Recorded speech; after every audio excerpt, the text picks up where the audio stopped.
Confronting the perfect storm, taking the initiative to encounter economic shock. Pertumbuhan perekonomian global pada tahun 2022 dihadang banyak rintangan. Kasus COVID-19 kembali meninggi pada bulan kedua tahun 2022 sebab adanya COVID Omicron varian BA2 yang mulai bertransmisi di wilayah Indonesia. Terdapat eskalasi signifikan yang ditunjukkan dengan jumlah kasus positif baru sebesar 57.491 pada tanggal 22 Februari 2022. Dunia kembali diguncangkan dengan adanya ketegangan politik antara Rusia dan Ukraina yang memuncak pada akhir Februari 2022. Tidak hanya menimbulkan guncangan pada situasi geopolitik, perekonomian dunia pun mengalami imbas dari konflik antara dua negara ini. Konflik Rusia-Ukraina berdampak pada kenaikan harga energi global yang menimbulkan adanya kelangkaan akan persediaan minyak dan gas dunia.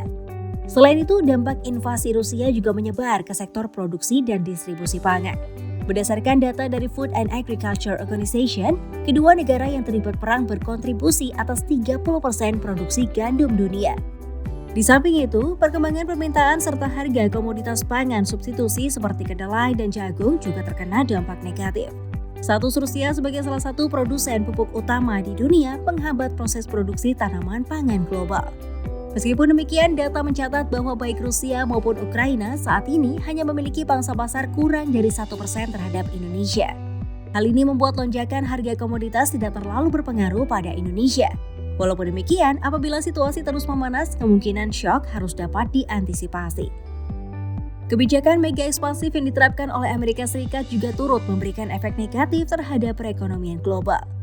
Pemberlakuan America Rescue Plan dan kebijakan ekspansif lainnya mendorong kenaikan inflasi Amerika yang menunjukkan angka 7% year-on-year per Desember 2021 dan angka ini masih memiliki tren naik hingga Juli 2022, yaitu di angka 9% year-on-year. Hal ini dibuktikan dengan kenaikan harga komoditas yang tidak terelakkan. Berdasarkan laporan dari Food and Agriculture Organization atau FAO, indeks harga pangan dunia mencapai 159,3 poin pada Maret 2022, naik 12,6% dibandingkan dengan Februari 2022. Dan kenaikan ini adalah yang tertinggi sejak tahun 1990. FAO juga menilai kenaikan harga terjadi akibat berkurangnya pasokan komoditas pangan di negara produsen dan permintaannya tetap tinggi di skala global. Selain itu, kenaikan pada harga energi turut meningkatkan harga pupuk yang berasal dari gas atau batu bara. Rata-rata harga pupuk di skala global melonjak pada bulan April 2022, yaitu di angka $925 Amerika.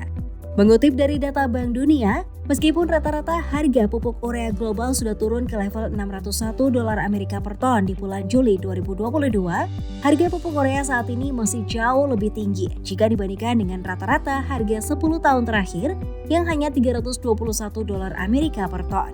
Di dalam negeri, tingkat inflasi tahunan meningkat dari 4,69% pada Agustus 2022 ke level 5,95% pada September 2022. Tingkat inflasi ini merupakan yang tertinggi sejak Oktober 2015. Komponen energi mengalami lonjakan inflasi yang besar pada bulan September. Tingginya tekanan inflasi pada komponen energi didorong oleh kenaikan harga bahan bakar bensin dan solar pasca penyesuaian harga BBM yang dilakukan pemerintah. Untuk menurunkan ekspektasi inflasi yang terlalu tinggi, Bank Indonesia menaikkan suku bunga menjadi 4,25% per September 2022. Kenaikan ini tentu saja akan berdampak kepada sektor real mulai dari kenaikan harga bahan baku, logistik, hingga adanya hambatan ekspansi usaha. Di samping peningkatan cost of living, perubahan iklim juga menjadi tantangan dalam perekonomian global yang masih dalam masa pemulihan. Berdasarkan data dari Swiss Re Institute, PDB global akan mengalami penurunan yang signifikan apabila terjadi kenaikan temperatur global sebesar 3,2 derajat Celcius di tahun 2050. Kerugian yang akan dialami Indonesia akibat perubahan iklim menurut studi Kementerian PPN atau Bappenas diperkirakan mencapai angka Rp112,2 triliun pada tahun 2023. Namun kerugian ini dapat ditekan hingga Rp58,3 triliun apabila Indonesia mengambil tindakan pembangunan yang terencana dalam menghadapi perubahan iklim. Dengan dihadapkannya dunia pada perfect storm atau perpaduan tantangan multikrisis perekonomian untuk beberapa waktu ke depan, Indonesia harus bersiap menghadapi kompleksitas dinamika ekonomi global. Sebagai pemegang presidensi G20, Indonesia memainkan peranan kuat dalam mengakselerasi pemulihan ekonomi global secara inklusif. Lantas, bagaimana strategi Indonesia dalam menghadapi the perfect storm? Dapatkah presidensi G20 memberikan solusi akselerasi pemulihan ekonomi global?